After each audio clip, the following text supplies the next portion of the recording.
আজকে আমরা আলোচনা করব সপ্তম শ্রেণীর ভূগোল বিষয়ে প্রণালী কাকে বলে।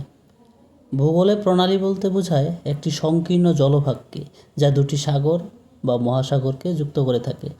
যেমন উদাহরণ হিসেবে জিব্রাল্টার প্রণালী, পক প্রণালী, বেরিং প্রণালী। জিব্রাল্টার প্রণালী রয়েছে আফ্রিকা মহাদেশ এবং ইউরোপ মহাদেশের মধ্যবর্তী জায়গায়। তো সেটা আটলান্টিক মহাসাগর এবং ভূমধ্যসাগরকে সংযুক্ত করেছে। তো আমি মানচিত্রে আটলান্টিক এবং ভূমধ্যসাগরকে একে লিখে দেখাচ্ছি এবং আফ্রিকা ও ইউরোপ মহাদেশকে এখানে ছবিতে শেড দিয়ে দেখাচ্ছি। এই জিব্রাল্টার প্রণালীটি চওড়ায় প্রায় 14 কিলোমিটার, লম্বায় 60 কিলোমিটার পর্যন্ত। প্রণালীর বাণিজ্যিক গুরুত্ব রয়েছে। এটি